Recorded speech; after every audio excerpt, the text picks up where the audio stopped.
Find out correctly matched பேர் அப்படின்னு சொல்லிட்டு கேட்குறாங்க. சரியாக பொருந்தியுள்ளதை தேர்வு செய்க அப்படின்னு சொல்லிட்டு கொடுத்துருக்காங்க. இதில் வந்துட்டு பாருங்க, ஃபர்ஸ்ட் ஆப்ஷனில் வந்துட்டு என்ன சொல்லியிருக்காங்கன்னா பிச்சாவரம் மேங்க்ரோவ்ஸ். பிச்சாவரம் மேங்க்ரோவ்ஸ் எங்கே இருக்குன்னா சிதம்பரத்தில் இருக்குது அப்படின்னு சொல்லிட்டு சொல்லியிருக்காங்க. பிச்சாவரம் சதுப்பு நிலம் சிதம்பரம் அப்படின்னு கொடுத்துருக்காங்க. இந்த இணைகள் வந்துட்டு பார்த்தீங்கன்னா இந்த பேர் கரெக்டா அப்படின்னு சொல்லிட்டு பார்த்தோம்னா இது சரியாக தான் பொருந்திருக்கு. பிச்சாவரம் சதுப்பு நிலம் எங்கே இருக்குன்னா சிதம்பரத்தில் இருக்குது. சிதம்பரம் எந்த டிஸ்ட்ரிக்டில் வரும் அப்படின்னு சொல்லிட்டு பார்த்தோம்னா கடலூர் மாவட்டம். ஓகே, அடுத்து வந்துட்டு பாருங்க பள்ளிக்கரணை. ரெண்டாவது பாயிண்ட் வந்துட்டு பள்ளிக்கரணைன்னு கொடுத்துருக்காங்க. பள்ளிக்கரணை எதுங்க காஞ்சிபுரத்தில் வருமா அப்படின்னு சொல்லிட்டு பார்த்தோம்னா காஞ்சிபுரத்தில் வராது.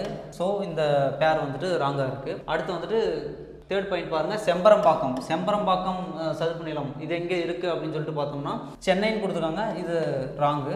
இப்போ இதில் பாருங்க பள்ளிக்கரணை அப்படின்றது வந்துட்டு எங்கே இருக்கும்னா சென்னையில் இருக்கும். செம்பரம்பாக்கம் அப்படின்றது காஞ்சிபுரத்தில் இருக்கும். ஸோ வந்துட்டு இந்த ரெண்டு பாயிண்ட்டுமே வந்துட்டு தப்பாக பொருந்தி இருக்குது.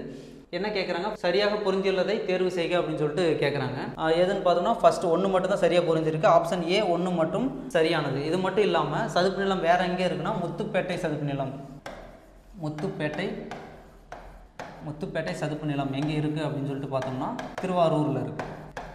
முத்துப்பேட்டை சதுப்பு நிலம் திருவாரூர்.